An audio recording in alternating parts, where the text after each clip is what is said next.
दिल्ली पहुंच चुके हैं शरद पवार, उनके साथ सुप्रिया सुले भी हैं। एनसीपी की राष्ट्रीय कार्यकारिणी की बैठक में शामिल होने के लिए सभी नेता पहुंच रहे हैं। शरद पवार गुट ने दिल्ली में यह बैठक बुलाई है। बैठक के बाद पवार भी प्रेस कॉन्फ्रेंस करेंगे। शरद पवार की दोपहर 4 बजे प्रेस कॉन्फ्रेंस होगी। कल दोनों धड़ों के बीच शक्ति प्रदर्शन हुआ था मुंबई में, और आज अब दिल्ली में राष्ट्रीय कार्यकारिणी की बैठक बुलाई गई है। और दिल्ली में बादल छाए हुए हैं और एनसीपी के ऊपर भी संकट के गहरे बादल छाए हुए हैं, क्योंकि पार्टी पूरी तरह से दोफाड़ नजर आ रही है। और अजित पवार, जो कि शरद पवार के भतीजे हैं, विधायकों की संख्या उनके फेवर में नजर आ रही है। सुप्रिया सुले तस्वीरों में आपको दिख रही हैं, गाड़ी के अंदर बैठी हुई हैं। सुप्रिया सुले, जिन्हें कुछ दिनों पहले पार्टी का कार्यकारी अध्यक्ष बनाया गया था, लेकिन दूसरे कार्यकारी अध्यक्ष प्रफुल्ल पटेल ने पाला बदल लिया है और वो अजित पवार के साथ गए हैं। तो दिल्ली में एनसीपी की राष्ट्रीय कार्यकारिणी की बैठक होनी है। शरद पवार ने दिल्ली में यह बैठक बुलाई है। अजित गुट के खिलाफ पोस्टर भी लगाए गए हैं और पोस्टर में कटप्पा बताया गया है, जिसने बाहुबली की हत्या की थी। वही पोस्टर लगा करके अजित पवार को गद्दार बताया गया है। पोस्टर में प्रफुल्ल पटेल को कटप्पा बताया गया है, जिसने की बाहुबली यानी शरद पवार की पीठ में छुरा गोपा, तलवार गोपी। महाराष्ट्र में एनसीपी पर कब्जे की लड़ाई जबरदस्त तरीके से तेज हो चुकी है और शरद पवार गुट की ओर से साफ कहा गया है कि पार्टी पर कब्जा इतना आसान नहीं है, क्योंकि अजित गुट ने शरद पवार को अध्यक्ष पद से हटा दिया है। सूत्रों के हवाले से यह खबर आ रही है और अजित पवार को नया पार्टी अध्यक्ष चुना गया है।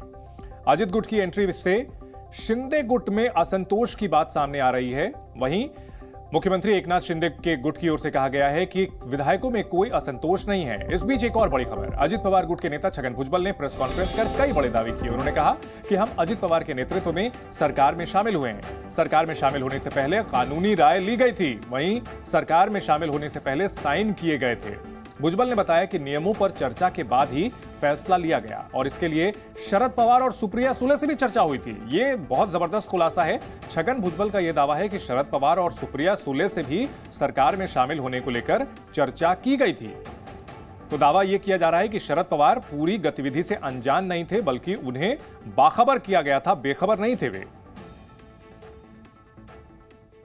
शपथ विधि के बाद पवार साहब का बयान आया कि आपने उन्हें फोन, मतलब जब शपथ विधि हो रही थी आपने फोन पे बात की उनसे और कहा कि मैं देख के आता हूँ राजभवन में क्या चल रहा है, और बाद में जाके आपने वहां पे शपथ ले ली। पवार साहब ने ये कहा कि इस तरह से कहा कि मैं देख के आता हूँ, इससे जरा संभल के रहना चाहिए। क्या कहना चाहिए? देखिए, मैंने जरूर उनको कहा था, मैं ना नहीं कह रहा हूँ, उनका ही फोन आया था तो मैं जाता हूँ। तब आखिर तक ये कोशिश जारी थी कि जो कदम उठाने जा रहे हैं अजित पवार और सारे एमएलए और नेता, वो पवार साहब और ये सब मिलकर आगे जाए, इसकी कोशिश अंत तक जारी थी। तो जब उन्होंने कहा तो मैं जाकर देखता हूँ। मगर जब देखा तो पता चला कि उसमें कोई गुंजाइश नहीं है। तो फिर मैंने, अब सब लोग जा रहे हैं, अब मैं रुककर क्या करता भाई, पता नहीं। अब आपने कहा है वो 8 तारीख को आएंगे। पवार साहब एक देश भर में कहीं भी जा सकते हैं, महाराष्ट्र में तो जरूर जा सकते हैं, वो अपनी अपनी बात रखेंगे। अजित दादा ने भी कहा हाँ कि वो जहाँ जहाँ जाएंगे, जो सवाल वो उठाएंगे उनका खुलासा जो है हम 2-3 दिन बाद में जाकर वहाँ करेंगे।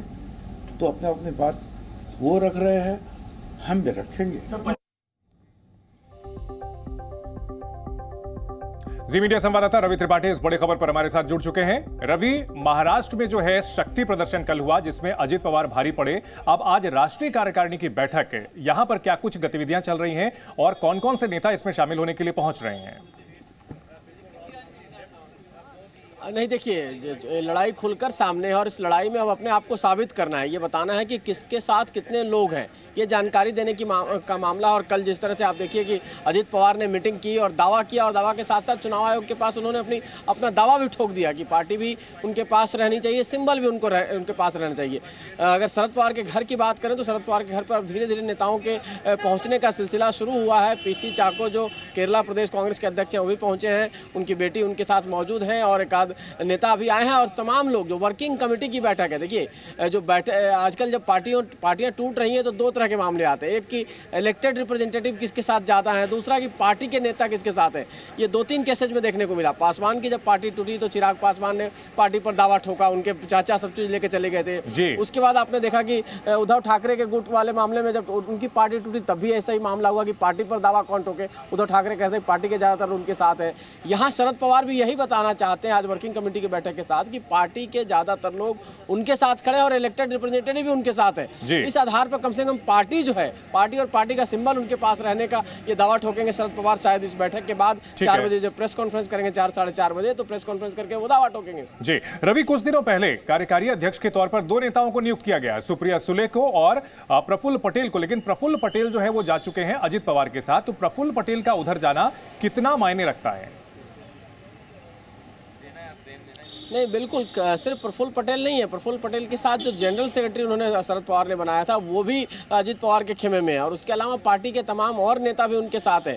तो ये देखना होगा कि देखिए एनसीपी के तमाम जो विधायक और एमपीज हैं पार्टी से, महाराष्ट्र से बाहर के भी हैं। तो आपके देखिए केरल से भी विधायक हैं, झारखंड से भी विधायक हैं, तमाम और भी जो लोग हैं रिप्रेजेंटेटिव हैं, वो किस स्थिति में रहते हैं और क्या वो शरद पवार के साथ खड़े होते हैं, अजित पवार के साथ खड़े होते हैं।